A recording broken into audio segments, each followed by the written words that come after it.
morning students. In today's session we are going to see smart grid architecture concept, today's grid versus smart grid comparison, Energy Independence and Security Act of 2007, rationale for the smart grid, key aspects of smart grid. So as a first step we are going to see the smart grid architectural design concept. So when you see the smart grid architecture, there are two ways of installing. There are many ways of installing the smart grid, but here we can plan to operate it with a vertical structure. So when you are planning to design the electricity grid with a vertical structure consisting of all your generation part, transmission part and distribution part, so in addition with this it should have a additional support. So when you are connecting with the additional support with a control and devices to maintain the system performance, reliability, stability and efficiency. So all these key parameters has to be taken into account when we are planning to design the smart grid and installing the smart grid with certain structure. So here mostly we will be planning it to design it with a vertical structure. So electric grid was designed to and made to operate it with a vertical structure. So along with this vertical structure, so this vertical structure comprises of your generation part, transmission part, distribution part along with the control and other devices. So additional devices will maintain system performance, system stability, reliability, efficiency and optimized power. So all these things has to be taken into account when you are designing this vertical structure. Next one, it has to support the new challenges whatever we are facing. For example, if we are installing the smart grid, then after few years if you wanted to expand the smart grid for the other rating, then that particular structure should support the new challenges whatever at that moment we are facing. So we have to make the structure in such a way the system operator should face the new challenges. Next one is going to be focus on the design of next generation smart grid. Present technology. Smart grid means always the controlling part and the measuring devices whatever we are using, that will be with the updated technology. So as the years goes on, with the advancement of technology we need to design the grid. So we have to give a space in the structure, or we have to give space in the architectural design in such a way that it could be used for the next generation smart grid also. Then the design framework of the smart grid is based upon unbundling and reconstructing the power sector and optimizing its asset. So it is not that one time installment. Whenever it is required, we have to unbundle and restructure the power sector. Then it means that there should be a flexibility in reconnecting the power sector or reconstructing the power sector with respect to expanding with the same by optimizing the asset. So for the present installed design, what is the asset taken, and if we wanted to install a future capacity, then what should be the asset that will take. So all these things has to be taken into care when we are designing the smart grid architectural design. So when we are constructing the smart grid architectural design with respect to all these points, we have to look for the uncertainty handling capability. So whatever structure we are using, that should be capable of handling the uncertainty, and scheduled power transfer should also be happen. Like that we have to make the architecture to work. And also optimized power transmitting capacity has to be provided with all the provision of your transmission and distribution network so as to meet out the demand of the customer. So if you wanted to meet out the demands of the customer with the optimized power capacity, with the optimized power needs to be transmitted to the end users with all the transferring capability. So all these things has to be taken into account when we are thinking of the smart grid architectural design. This is one of the smart grid architectural concept where we have an energy auction, smart pricing and demand response. So this is bidirectional communication. Power transmission and distribution is available. Power integration. When we ask, we are saying it is a smart grid architectural concept. We will be having integrating the power resources, like integrating your renewable energy resources with the conventional source. And also we have a macro generation. It is not that only the conventional source and the non-conventional source will be available.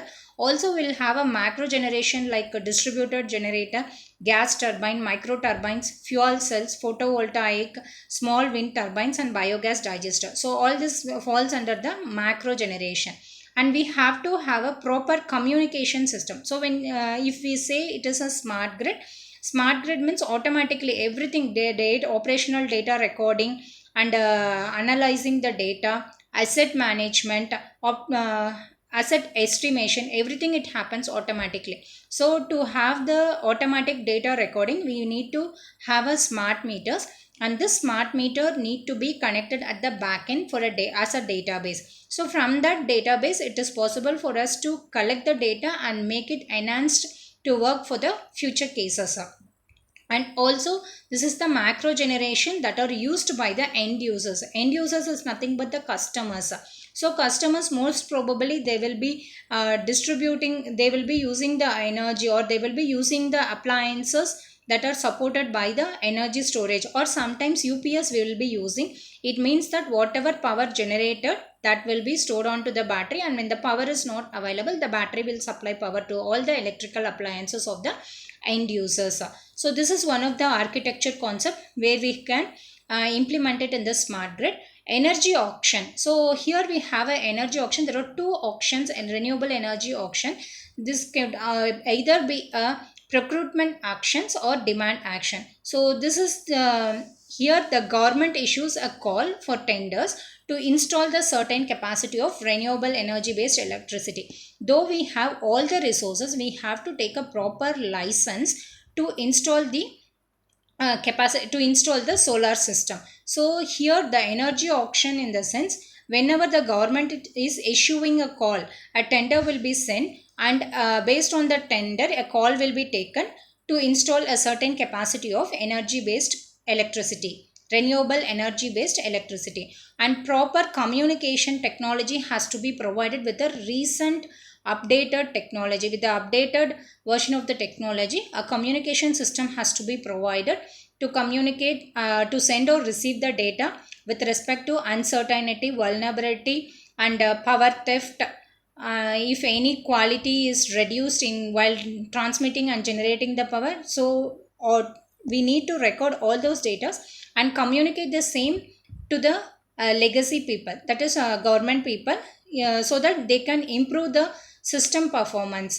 Therefore information and communication technology, it is also known as a ICT, that has to be incorporated in case of smart grid architectural concept for proper processing, computing, and communication technology. The information has to be properly processed, computed, and it has to be communicated, well communicated to the end users.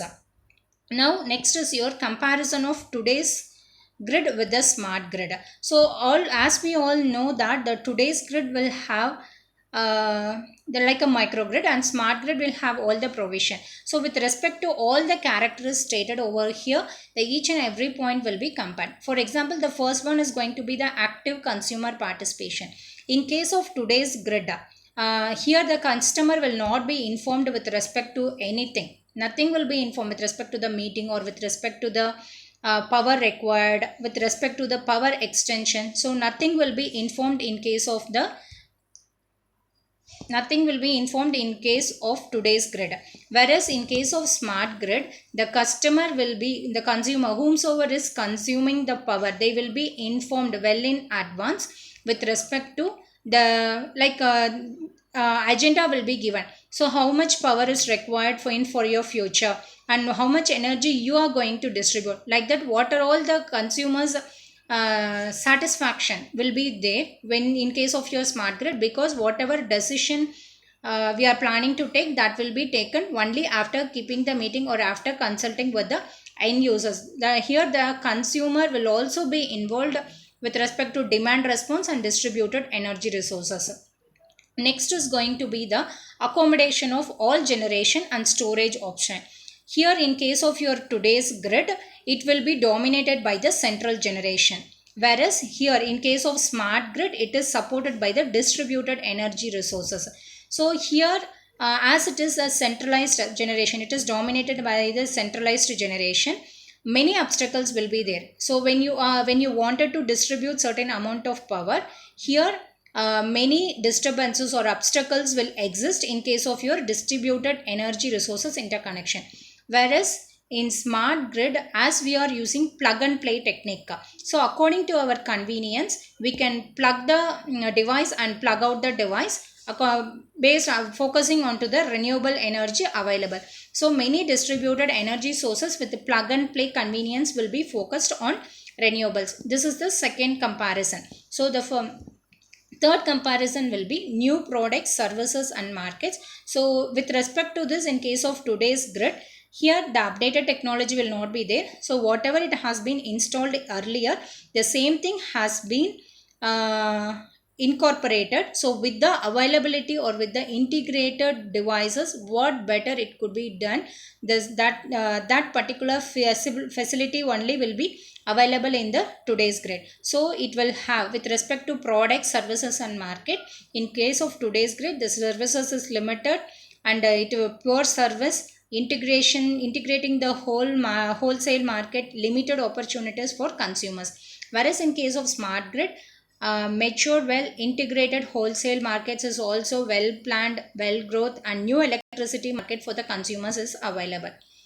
Fourth point is going to be provision of power quality for digital economy. So that is not available, that could not be focused in case of your today's grid, as it is giving a slower response to power quality issues, as it is giving a poor quality with respect to the issues. So here, whereas in case of your smart grid, here you can have a power quality as a priority with a variety of quality and price options. Rapid resolution of issues can be identified over here.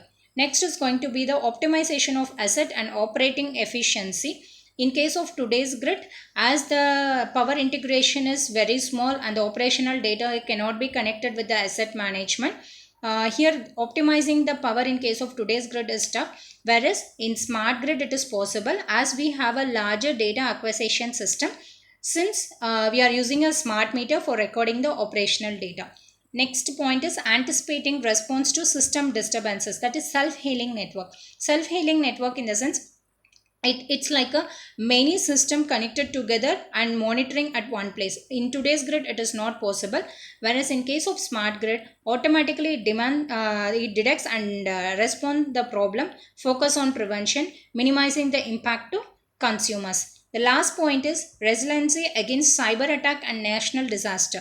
So natural disaster is a main impact, because as we are integrating the renewable energy source, we have to take into account the impact of role of natural disaster in smart grid operation. So when you consider the today's grid, the vulnerable to malicious act of terror and natural disaster and slow by it is not having any provision. Whereas in case of your smart grid, you can, as we are connecting the smart meters and the data is also recorded, data system operator is also available as a separate part. The resilient to cyber attack and natural disaster can easily be identified with the available data. Next is going to be the Rationale Energy Independence and Security Act of 2007, rationale for the smart grid. So in this we are going to anticipate, in case of your Independence Act, uh, based on the Department of Energy. So Department of Energy will decide everything, and the objective of modernization has to be taken into account so as to maintain the reliable and secure electricity infrastructure. So all this could be done only by rationalizing the points whatever it is given over there for the smart grid. So in this, the first point is going to be the identifying and lowering the unnecessary and unreasonable barriers to adopt smart grid technology practices and service option. So first we have to identify, with the present technology, what is the amount of power it could be what is the amount of technology, or what is the amount of services that we can give it to the consumer. That first we need to identify, and we need to avoid unnecessary barriers. So as a first step, we need to identify and lower the unnecessary unreasonable barriers in order to adopt the smart grid. Second point is going to be the provision to customer for their timely information and controlling option. For example, if a consumer requires a power of 1 kilowatt, and after some time if he requires only 500 kilowatt, and information or a time to time, as the smart grid will take any decision based on the stakeholders uh, advice. Here the consumer will also be one of the stakeholder, where they will get the information time to time for controlling option. Next is your digital information. Smart grid means will be connecting a digital smart meters, and therefore the information can be transmitted digitally, and the control technology can be adopted with the available digital information. And if this happens, the reliability, security and efficiency of the grid is improved. Next is developing and integrating the advanced electrical storage. Electrical storage is one of the major impact in case of your renewable energy resources, and also peak shaving technologies including plug-in electric vehicle and thermal storage air conditioning. As we are having a plug-in and plug-out system, here whenever depending upon our requirement, the power can be plugged in, and whenever it is not required, it can be plugged out. So that particular feature or facility is available in case of the rationale for the smart grid. Next, dynamic optimization of grid operation and resources with full cyber security. Optimization of grid operation is a very important one. Why? Because the power has to be completely optimized when you are transmitting the power from your source end to your end user part. Then deployment and integration. As we are going to deploy the smart grid, here we need to take into account the what is the amount of resource, what are the different resources that has been integrated, and what is the amount of power it has been generated, including renewable energy source. All those data has to be taken into account for proper sizing and selection of transmission line and distribution system. And smart meters, how many sub terminals is required, how many substations is required, where exactly we need to tap the power. So all these things can be understood, or it can be done only with the help of the power deployment and integration of the distributed resources. And the last point is going to be the development of standard for communication. So some standard for communication is required so as to achieve the interoperability and interdependence of appliances and other electrical equipments that are connected to the grid. So next is the key aspect of smart grid. The key aspect of smart grid we'll discuss in the next class. So the main key aspect of the smart grid is going to be the communication standard, computational intelligence, environment and economics, test bed and power system enhancement. So in the next class we'll be dealing this key aspects of smart grid in detail. Thank you students.